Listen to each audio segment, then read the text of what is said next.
Morocco, a mesmerizing North African kingdom known for its historical influence, unique blend of Amazigh and Arab cultures, intricate art crafts, delicious cuisine, welcoming locals, and natural wonders that extend beyond the golden dunes of the Sahara Desert.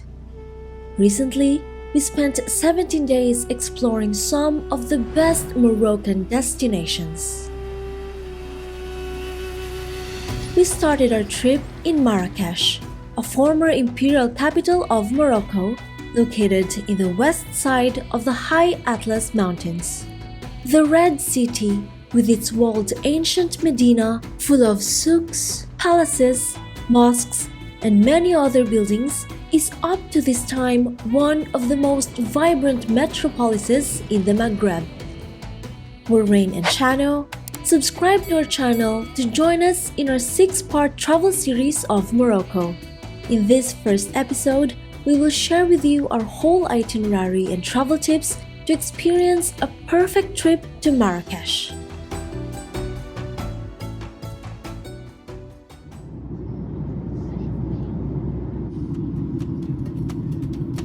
Upon arrival to the Menara International Airport, we quickly took the private transfer to our hotel and arrived in only 15 minutes.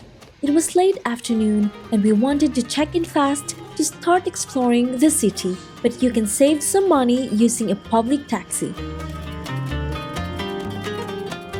We chose the Riad Dreams for its excellent value for money and perfect location, just 10 minutes away by foot from the main square and with an easy entrance to the Medina, but also for its beautiful interior design. Staying in a charming Riad is a must in Marrakech.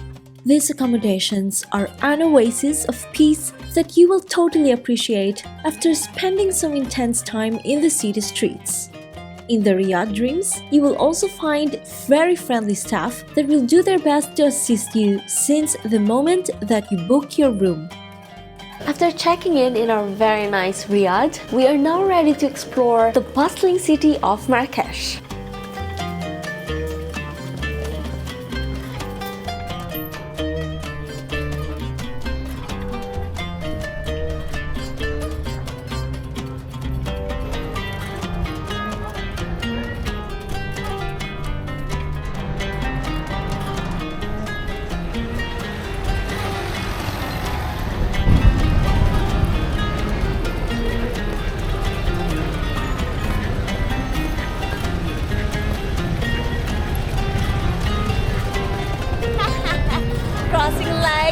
The locals. In only 10 minutes, we were in front of the largest mosque in Marrakech. The first Koutoubia Mosque was founded by the Almoravids in 1147 after conquering the imperial capital from the Almoravid dynasty, which had founded Marrakech in 1070. These rival Amazigh Muslim dynasties ruled over Morocco consecutively between the 11th and 13th centuries, controlling extensive territories in the rest of the Maghreb and in the Iberian Peninsula as well. The current Koutoubia Mosque started its construction in 1158, and since then it has been one of the most important buildings of the city. Its harmonious minaret tower is 77 meters high, and it likely influenced the construction of the Giralda of Seville, which was built shortly after. Though the entrance to mosques in Morocco is only allowed to Muslims, you can walk around the whole complex to enjoy its architecture. There are some green gardens surrounding the mosque.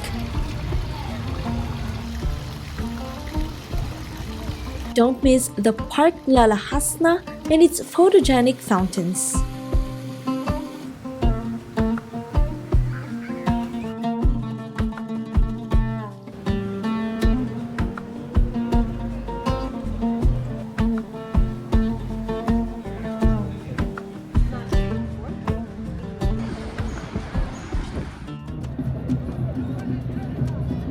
We continued our day by walking to Jemaa el-Fna.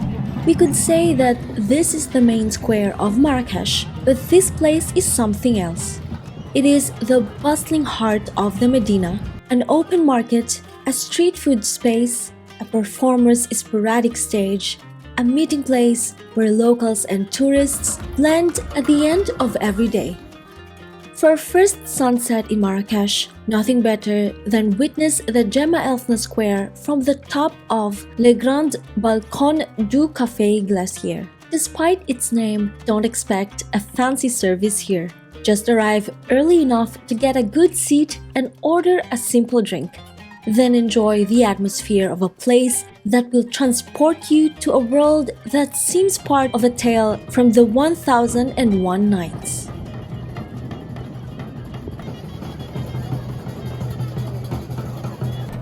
Music, sound, noise, hustle and bustle, smells, smoke, colors and lights. So many scenes in front of our eyes that stimulate our brains to a state of excitement that it's difficult to describe with words.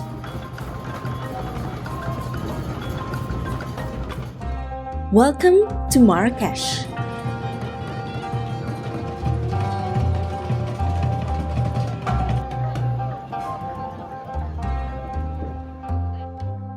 On our way back to the Riad, we stopped in the Café Moulin Rouge for our first Moroccan meal.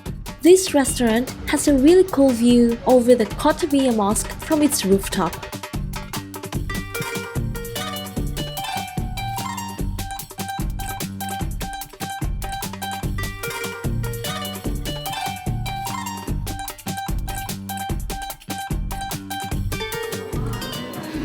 It's our first time to eat tagine and pastilla, and we both chose chicken for our dish tonight. I'm so excited to taste it.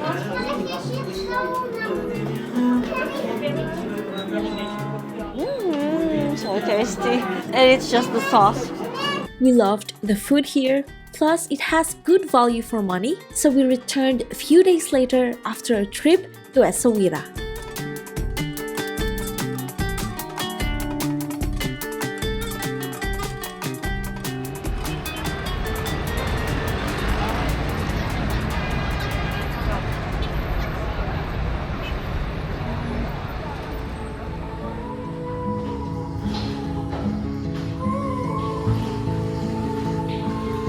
Before ending our first day in Marrakech, we stepped into the pool of the Riad.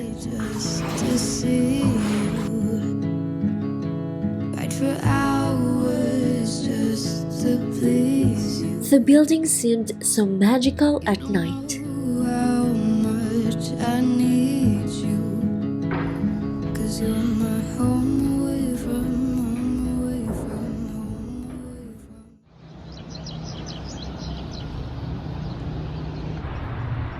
Chano woke up very early to take some pictures and videos without people around the Koutoubia Mosque.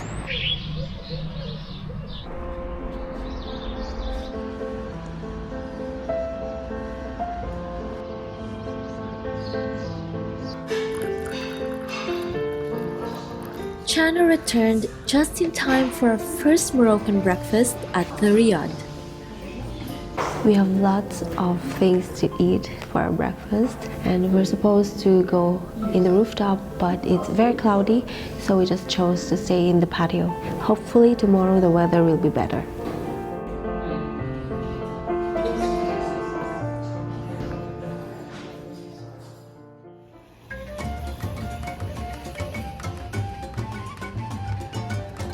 Crossing some Marrakech roads was like a leap of faith.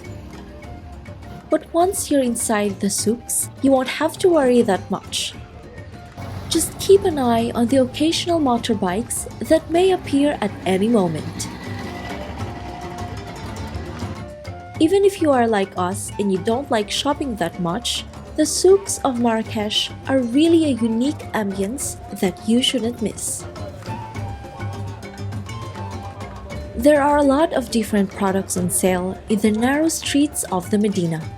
Colorful ceramics, dazzling lamps, aromatic spices, dried fruits and nuts, traditional clothes, leather products, babouche slippers, and many more things to spend your money.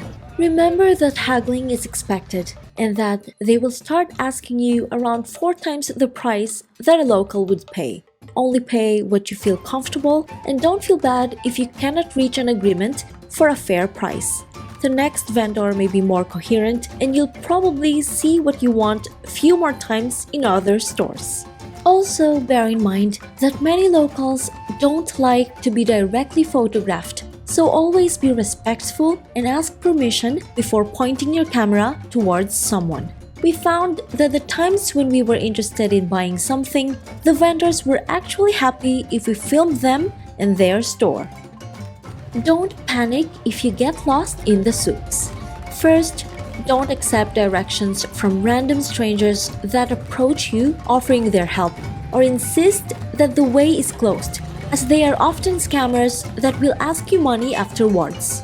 It's better to use some famous spots for orientation or to ask inside restaurants or stores.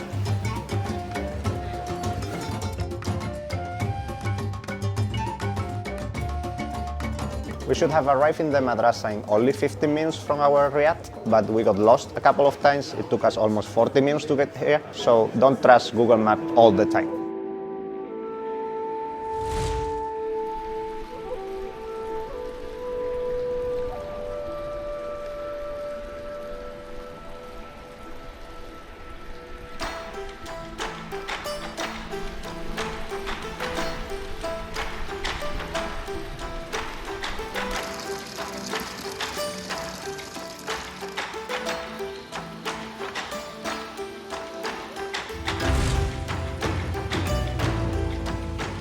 The Youssef Madrasa is one of the most incredible historical sites in Marrakech. Named after the adjacent mosque, this Islamic college was built in 1564 by the Saadian Sultan Abdallah al-Ghalib, and it became the largest madrasa in the Maghreb, being able to accommodate up to 800 students.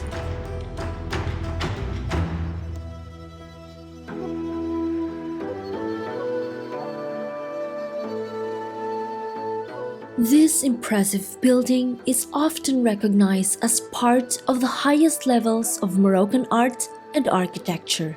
We absolutely loved its courtyard with all the intricate carvings and ornamentation.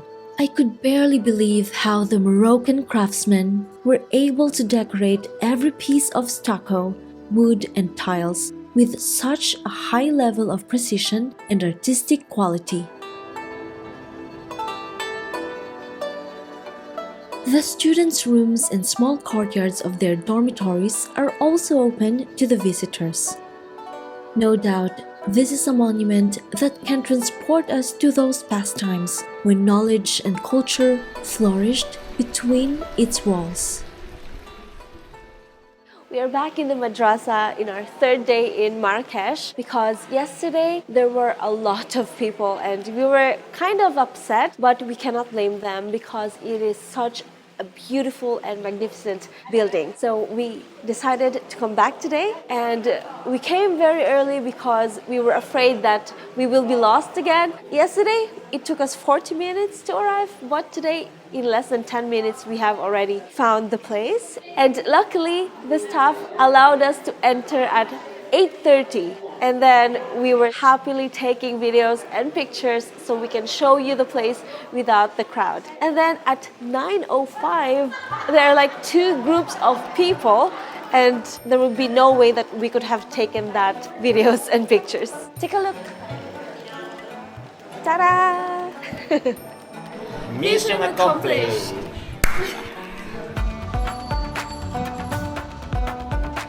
Few steps away from the madrasa, you shouldn't miss the less visited but also alluring Museum of Marrakech.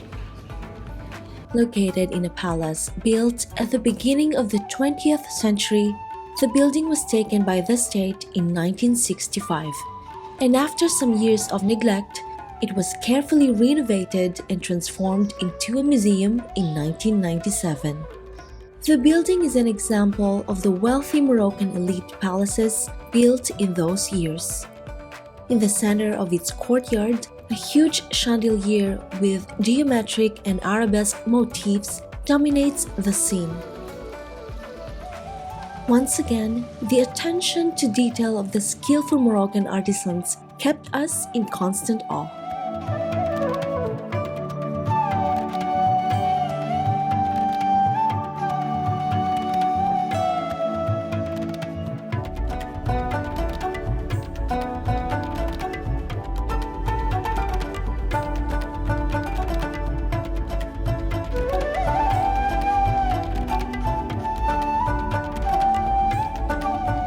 Many of the rooms of the palace holds the diverse collection of the museum with traditional objects from different parts of Morocco and also exhibitions with contemporary art.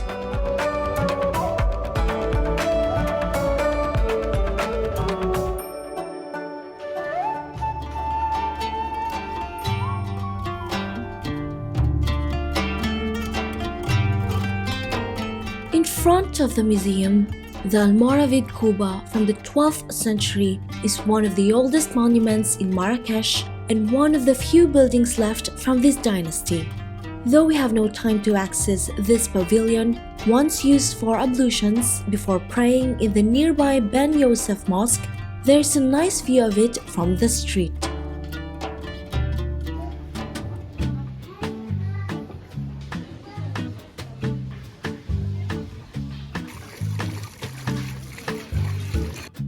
We were already very hungry, so we chose the peaceful restaurant Le Jardin Ben Youssef for lunch.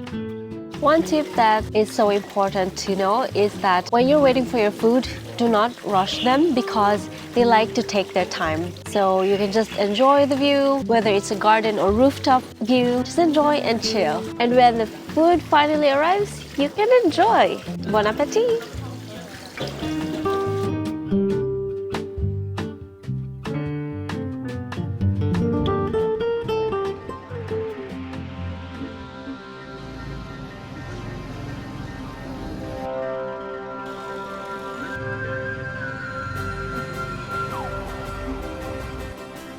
Every time we walked across the Souks and the narrow ochre streets of the Medina, we felt like traveling back in time. Our next visit, the Marrakech House of Photography.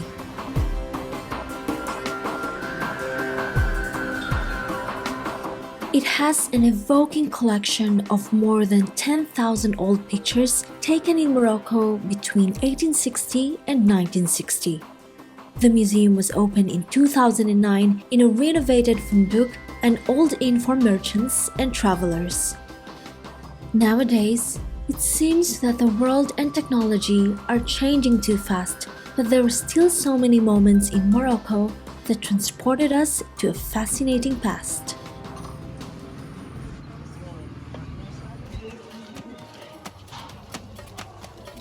After sightseeing for so many hours, it was finally time to do some shopping in the souks. We were lucky to find the herborist Jemaa to buy some spices. The vendor was super friendly and he explained to us with detail about so many products.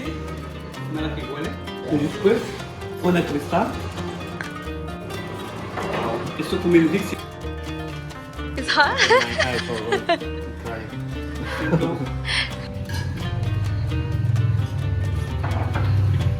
Are you crying?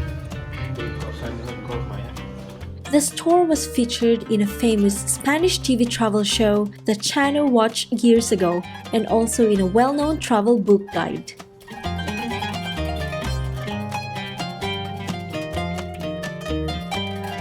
Pues se llama una pentalabios, lipstick.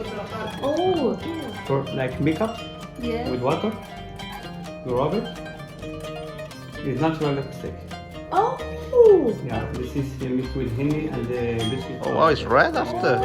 thank you so much. Thanks, Emilio. The best store for spices here in Marrakech. Herborist is amazing. Thank you so much. Hello. So I just put water and Just water, you have a stick for makeup.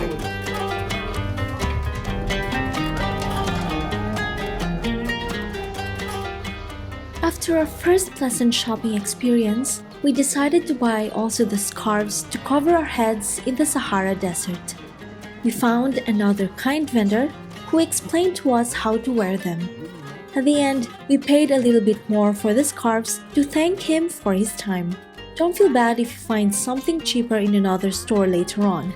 Understand that these merchants are just trying to make a living and provide for their families.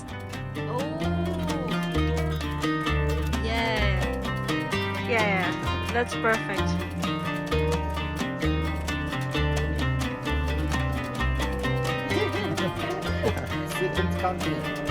Thank you. Thank you.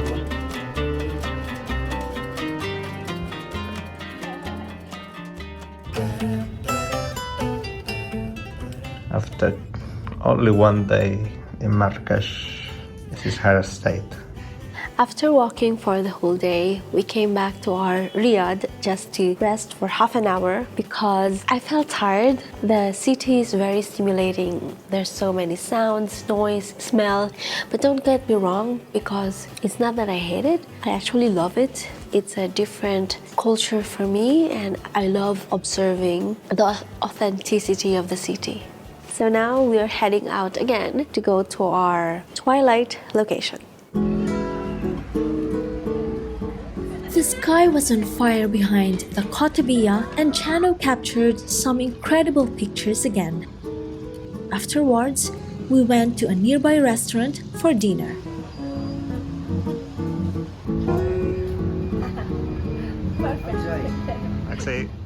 We are about to eat our dinner, and we ordered couscous with lamb and a different kind of tagine, which has meat and vegetables. And I have to pour this. Wow. Ooh. So now I'm gonna try the lamb with couscous, and they gave us some spicy sauce. I am very bad with spicy foods, so I'm only gonna put a tiny bit. It's very tasty. It's so good. The meat is so tender. Yesterday we chose chicken, today we have, I think it's beef. I think I prefer this. This way of cooking is incredible because you get all the taste inside the meat and the vegetables too.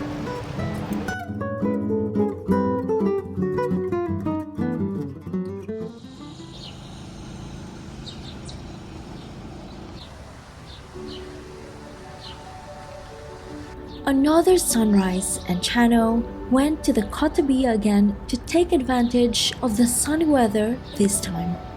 Different light can change the same places dramatically. We took advantage of the good weather and had the breakfast on the Riad rooftop. Thank you so much. Thanks a million. We brought everything upstairs. Thank you. It's sunnier today, so we asked if we could have the breakfast here in the rooftop. And Hamza was so friendly and helpful to bring all of these foods, and also Chano helped him. So now we are gonna eat our breakfast. I love the sun. I've missed you, sunlight. We love this Moroccan kind of pancake for breakfast. It's called mesemen. It's quite flat, but it's a little bit harder than a crepe. It's really good. You put things on top. I have cheese and strawberry.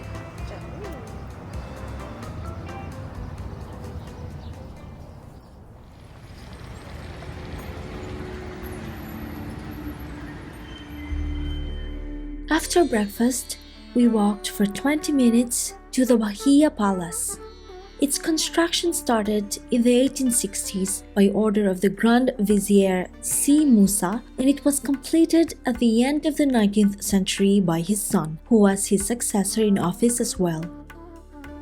Today, this labyrinthine palace is one of the most visited monuments in Morocco. Its lovely inner courtyards and wonderfully decorated chambers attract hundreds of people every day. We particularly loved its sculpted and painted wooden ceilings.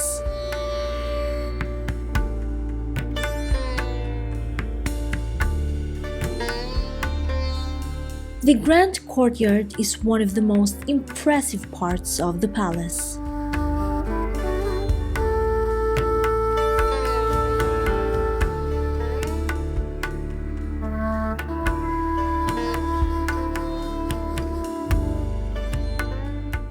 We waited for 20 minutes to access, but in high season, the queue will be much longer if you don't arrive early.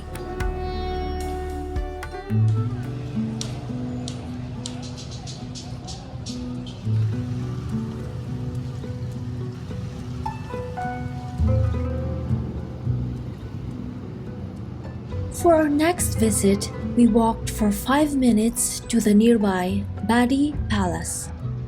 Though this once majestic palace is now mainly in ruins, it still transmits the grandeur of its past. It was commissioned by the Sultan Ahmad al-Mansur from the Saadian dynasty, who spent his whole reign improving the building complex as a symbol of his power and wealth to impress the visitors that came from all over Morocco and beyond. After the death of the Sultan in 1603, the palace progressively deteriorated and finally fell into ruin when the Saadian dynasty was disestablished in the second half of the 17th century. All the precious materials and the marble of the palace were removed and reused in other Moroccan buildings.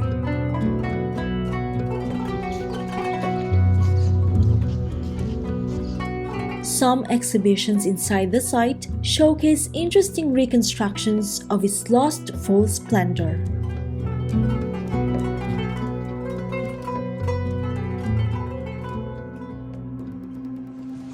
Only 7 minutes more walking from Badi Palace and we reach the Saadian tombs. This royal necropolis is another must-visit in Marrakech. First built by the members of the Saadian dynasty in the 15th and 16th centuries, it was again the Sultan al-Mansur who ordered the construction of the most marvelous area, with its mausoleum being the greatest of the site. Once inside the site, we had to wait for almost 40 minutes to see its luxurious tomb, called the Chamber of the 12 Columns. So try to visit very early in the morning if you want to minimize the waiting time.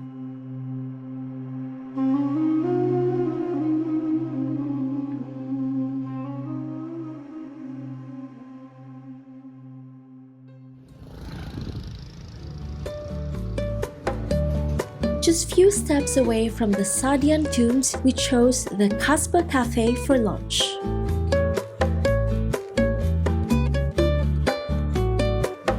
The food was very tasty, and we also had great views over the Koutoubia Mosque from the rooftop.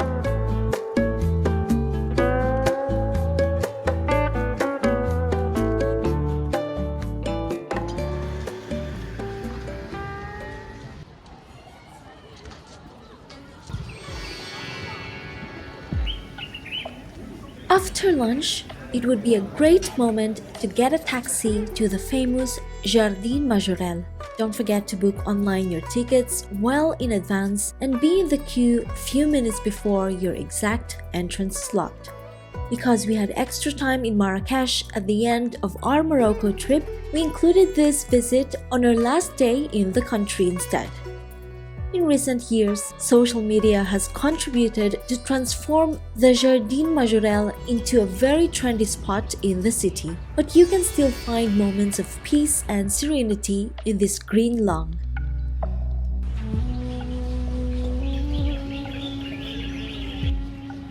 The French artist Jemaa Majorelle created this botanical garden around its private villa during a period of 40 years, starting in 1923.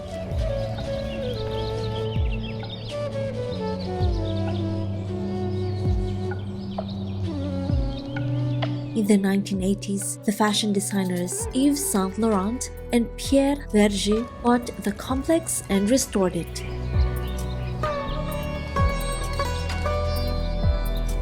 I love plants, so exploring the well-kept grounds of this lush urban oasis with its exotic collection of varied vegetation was a refreshing experience away from the scorching heat of the middle of the day.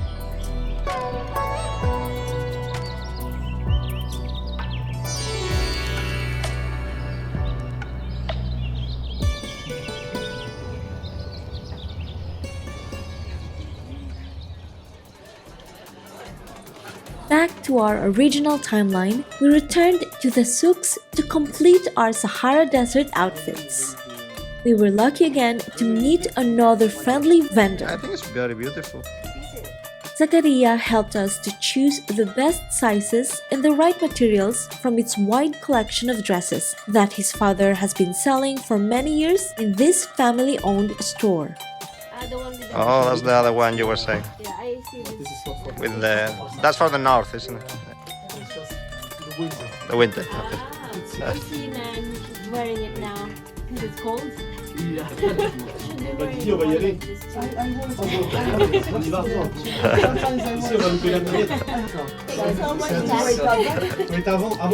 They offered us free meal.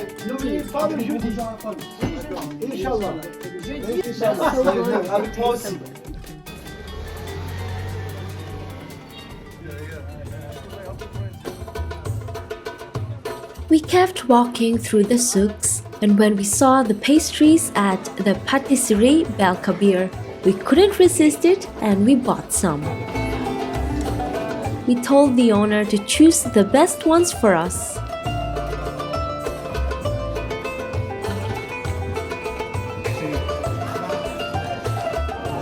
I won't wait anymore. I'm gonna eat it.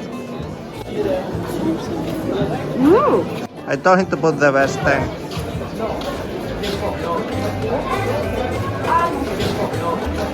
They all taste good so far, and it doesn't taste very sugary. It still tastes very natural. And this is red bean paste. We had to end our perfect Marrakech itinerary in Jemaa el-Fna. First, I had to try a fresh juice from one of the numerous stands in the square. I've got my papaya drink.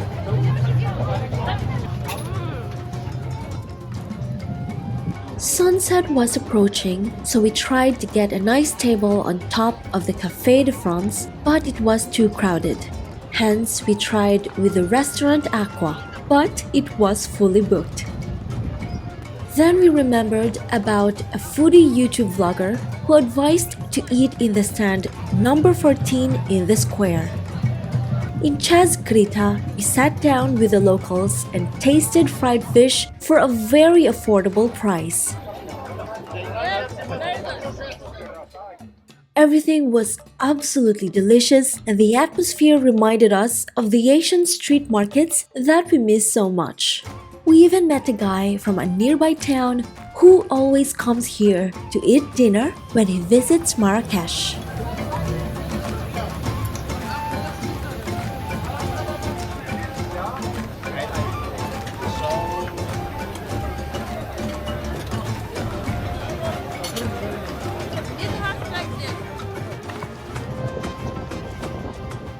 We were meant to finish this video here, but when Chano saw the sky after our day trip to Ozoud, 2 days later, we ran fast to the square again, and this time we got the best table from the Café Restaurant de la Place rooftop.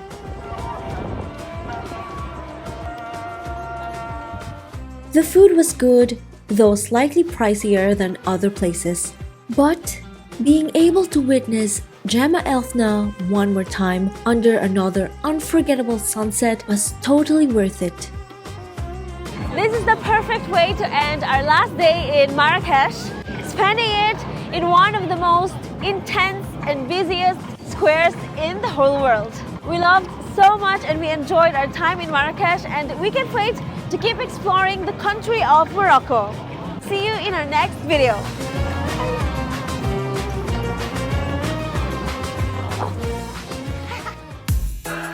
That ends our first episode of our Morocco travel series.